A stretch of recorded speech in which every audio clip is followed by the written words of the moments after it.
السلام علیکم۔ آزاد کشمیر میں پرتشدد مظاہروں کے بعد صورتحال اب تک قابو میں نہیں آ سکی۔ حکومت نے ایک اعلیٰ سطحی کمیٹی تشکیل دے دی ہے جس میں رانا ثناء اللہ، سردار یوسف، احسن اقبال، سابق صدر آزاد کشمیر مسعود خان اور پیپلز پارٹی کے رہنما قمر الزمان قاہرہ شامل ہیں۔ یہ مذاکراتی کمیٹی آج مظفر آباد جائے گی، وہاں پر عوامی ایکشن کمیٹی سے مذاکرات کرے گی، ان کے مطالبات کو سنے گی اور ان کے مطالبات سننے کے بعد اپنی سفارشات آج ہی وزیراعظم آفس میں جمع کرائے گی۔ وزیراعظم چونکہ ملک سے باہر ہیں تو شہباز شریف نے کہا ہے کہ وہ باہر بیٹھ کے بھی اس کی نگرانی کریں گے اور جیسے ہی وہ ملک واپس آئیں گے تو آتے ہی فوراً وہ ان معاملات کو حل کرنے کی کوشش کریں گے۔ اب تک پرتشدد واقعات میں 9 افراد جاں بحق ہو چکے ہیں جبکہ تقریباً 200 سے زائد افراد زخمی ہیں۔ 3 پولیس اہلکار شہید ہو چکے ہیں جبکہ عام 6 شہری جو ہیں وہ جاں بحق ہوئے ہیں اور یہ پرتشدد مظاہرے جو ہیں اب تک جاری ہیں، ان کو نہیں روکا جا سکا۔ عوامی ایکشن کمیٹی کے ابتداً 38 مطالبات تھے لیکن وہ اب کم ہو کر 10 رہ گئے۔ اس کا بیک گراؤنڈ کیا یہ جاننا تھوڑا سا ضروری ہے۔ 2024 کے اندر یہ مذاکرات جو مظاہرے ہیں یہ پہلی دفعہ شروع ہوئے تھے۔ اس وقت بھی جو ایکشن کمیٹی تھی اس نے اپنے 38 مطالبات سامنے رکھے تھے جن میں سے بہت سو پر عمل ہو گیا تھا۔ اس وقت جو سبسڈیز کے مطالبات تھے، ان کے جو بجلی کے حوالے سے ریلیف وہ لینا چاہ رہے تھے، وہ مطالبات حکومت نے کافی حد تک مان لیے تھے۔ ان کو ایک ریلیف پیکج بھی دیا تھا، 24 ارب روپے کا ریلیف پیکج دیا تھا جس سے آزاد کشمیر کی عوام کو کافی حد تک ریلیف ملا تھا، لیکن ان کے کچھ مطالبات ایسے تھے جو اب تک پورے نہیں ہوئے تھے۔ اب جبکہ گزشتہ کچھ روز سے پاکستان کے اندر ان کے مظاہرے دوبارہ شروع ہوئے اور آزاد کشمیر کے اندر وہ زیادہ شدت سے مظاہرے شروع ہوئے تو انہوں نے دوبارہ سے اپنے مطالبات سامنے رکھ دیے۔ اس بار جو عوامی ایکشن کمیٹی ہے آزاد جموں کشمیر کی، انہوں نے 38 کی بجائے 10 مطالبات سامنے رکھے ہیں جن میں سے حکومت کا کہنا ہے کہ ہم 90% مطالبات تو پہلے ہی مان چکے ہیں، صرف 2 مطالبات ایسے ہیں کہ جن پر ابھی ہم عمل اس لیے نہیں کر سکتے کہ ان کے لیے قانون سازی کی ضرورت ہے۔ اب ایک نظر ڈال لیتے ہیں کہ ان کے مطالبات کیا ہیں اور وہ کن کن معاملات کو اجاگر کر رہے ہیں اور وہ فوری طور پر کیا ریلیف چاہتے ہیں۔ سب سے پہلی بات تو یہ ہے کہ آزاد کشمیر کے جو عوامی ایکشن کمیٹی ہے انہوں نے مطالبہ کیا ہے کہ جو مہاجرین کی نشستیں ہیں آزاد کشمیر اسمبلی کی، ان کو فی الفور ختم کیا جائے۔ مہاجرین کی نشستوں کے بارے میں آپ کو تھوڑا سا بتا دیں کہ جو آزاد کشمیر کی جو اسمبلی ہے اس کی کل تعداد 51 ارکان پر مشتمل ہے اور 51 ارکان میں سے 12 ارکان وہ ہیں جو مہاجرین کی نشستوں سے منتخب ہو کر آتے ہیں۔ یہ مہاجرین کون ہیں؟ یہ مہاجرین وہ ہیں جب مقبوضہ کشمیر سے جب انہوں نے ہجرت کی اور جب وہاں حالات خراب ہوئے اور وہ پاکستان کے علاقوں میں آئے تو وہ آزاد کشمیر میں بسنے کے بجائے پاکستان کے مختلف علاقوں میں آ کر بس گئے، تو وہ نشستیں ان کے لیے مخصوص کی گئی ہیں اور وہ نشستوں کی تعداد 12 ہیں۔ ان میں سے 6 نشستیں پنجاب میں ہیں، 3 نشستیں KBK میں ہیں، 2 سندھ میں ہیں اور 1 بلوچستان میں۔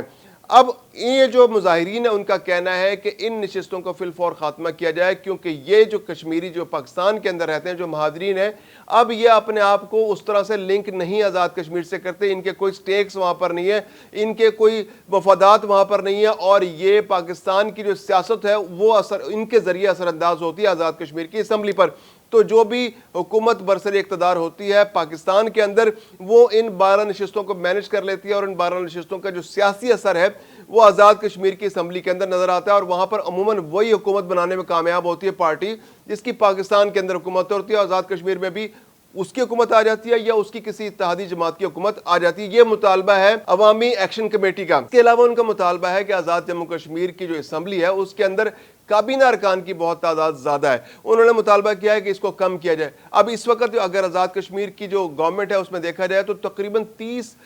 کابینہ کی تعداد جو ہے وہ 30 ارکان پر مشتمل ہے، ویئرز پاکستان کے اندر جو پاکستان کے مختلف صوبے ہیں ان کے اندر جو فارمولہ طے ہے کہ وہ یہ ہے کہ اسمبلی کی تعداد کا 10% جو ہے اسمبلی جو ہے وہ کابینہ کے اندر شامل ہونا چاہیے اور کچھ جو ارکان کی تعداد ہے ان کا ایڈوائزر رکھا جا سکتا ہے۔ لیکن آزاد کشمیر کی جو کانسٹیٹوئنسی اسمبلی ہے اس کی تعداد 51 ارکان پر مشتمل ہے اور تقریباً 30 ارکان کو کابینہ میں رکھا گیا ہے۔ تو اب جو عوامی ایکشن کمیٹی ہے وہ یہ کہہ رہی ہے کہ آزاد کشمیر کے جو لوگ ہیں وہ تو پہلے ہی ان کے مسائل بہت زیادہ ہیں، تو یہ جو اشرافیہ ہے یہ بہت بڑی ہے، تو ہمارا جو پیسہ ہے وہ زیادہ یہ اشرافیہ کنزیوم کر لیتی ہے، VIP کلچر پر خرچ ہو جاتا ہے۔ کابینہ جو اتنی بڑی کابینہ ہے یہ حکومت جو ہے عوام کا کام کرنے کے بجائے اپنا بوجھ اٹھاتی رہتی ہے. کابینہ کے ارکان کے اخراجات بہت زیادہ ہیں, تو یہ اخراجات کم ہونے چاہیے, یہ وی آئی پی موومنٹ کم ہونی چاہیے. یہ جو پیسہ کابینہ پر خرچ ہوتا ہے, جو کابینہ کے ارکان پر, وفاقی وزراء پر, ان کی آمد و رفت پر وہ خرچ ہوتا ہے, تو وہ عوام پر خرچ ہونا چاہیے. تو کابینہ کے ارکان کی تعداد جو ہے وہ کم ہونی چاہیے.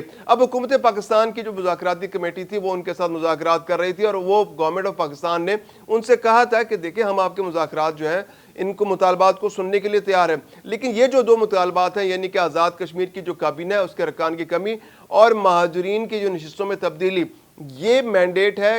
آزاد کشمیر کی اسمبلی کا. اس کے لیے قانون سازی کی ضرورت ہوگی, اور اگر پاکستان کی گورنمنٹ کی جانب سے بھی قانون سازی کی ضرورت ہوئی تو اس میں بھی عمل کیا جائے گا, لیکن یہ مذاکراتی کمیٹی کے مینڈیٹ سے زیادہ اس پر فوری طور پر عمل نہیں ہو سکتا. اس کے لیے آئینی ماہرین کو بیٹھنا پڑے گا, اسمبلیوں کو بیٹھنا پڑے گا, قانون سازی ڈرافٹ بنانے پڑیں گے, مسودے بنانے پڑیں گے قانون کے, اور جب وہ مسودے ان پہ اگریمنٹ ہو جاتا ہے تو پھر قانون سازی کے ذریعے ان معاملات کو حل کیا جا سکتا ہے. یعنی یہ آئینی مسائل ہیں, ان کو مذاکرات کی ٹیبل پر اس طرح سے حل نہیں کیا جا سکتا جیسے باقی مذاکرات کو حل کیا, مطالبات کو حل کیا جا سکتا ہے. اس کے علاوہ جو 2024 سے لے کر آج تک جو مطالبات عوامی ایکشن کمیٹی کے سامنے آ رہے ہیں, ان میں جو چند بڑے بڑے مطالبات ہیں وہ یہ ہے کہ چونکہ مہنگائی بہت زیادہ ہو گئی, آزاد کشمیر کے اس طرح سے وسائل نہیں ہیں, تو ان کو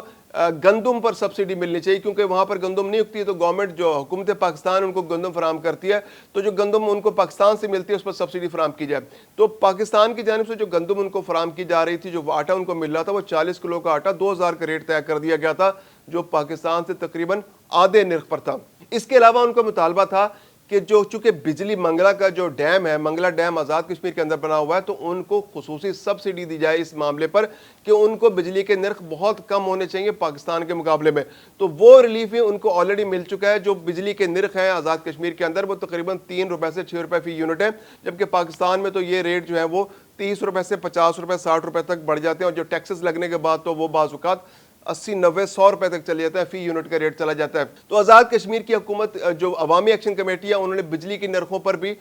ریلیف مانگا. اس کے علاوہ انہوں نے کہا جی کہ جو سبسڈی جو ہمیں رائلٹی ہے وہ رائلٹی جو ہے وہ آزاد کشمیر کے عوام کو ملنی چاہیے. جو منگلا ڈیم اور جو باقی آبی ذخائر کو استعمال کرتے ہوئے جو بجلی پیدا کی جا رہی ہے آزاد کشمیر سے, اس میں رائلٹی کا جو حصہ ہے وہ ملنا چاہیے, اور وہ رائلٹی عوام پر خرچ ہونی چاہیے. تو حکومت پاکستان نے اس پر جو ایکشن لیا تھا کہ ان کو جو نرخ فراہم کیے جا رہے ہیں بجلی کے وہ پہلے ہی بہت کم ہے پاکستان سے, تو وہ تقریباً 10 ٹائمز یعنی 10 گنا کم ریٹ پر ان کو بجلی عام لوگوں کو فراہم کی جا رہی ہے. اور جو زیادہ بجلی استعمال کرتے ہیں یا کمرشل بجلی استعمال کرتے ہیں ان کے لیے بھی یونٹ جو ہے وہ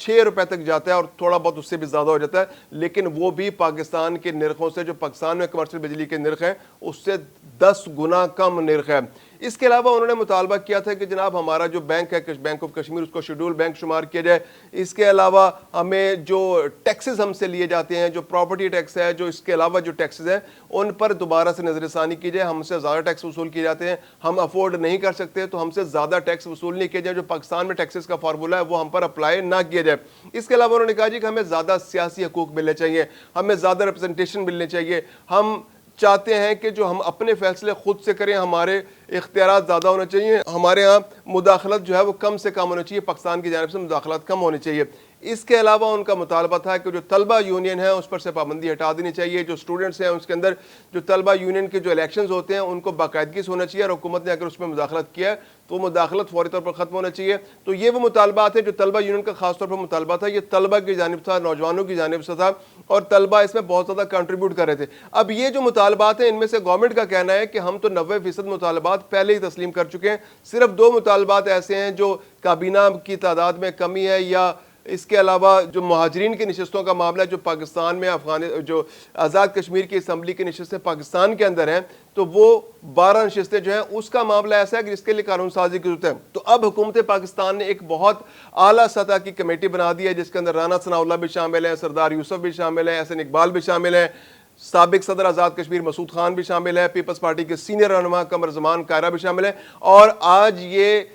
کمیٹی جو ہے وہ آزاد کشمیر جا رہی ہے, مظفر آباد جا رہی ہے. یہ وہاں عوامی ایکشن کمیٹی سے مذاکرات کرے گی, ان سے مذاکرات میں ان کے مطالبات سنے گی اور ان کی سفارشات سنے گی, اور ان کا حل اگر وہاں پہ ہو سکا تو وہ طلب کیا جائے گا, اور پھر ان کے مطالبات سن کر اپنے جو سفارشات ہیں آج وزیراعظم آفس کو پہنچائے گی. تو وزیراعظم آفس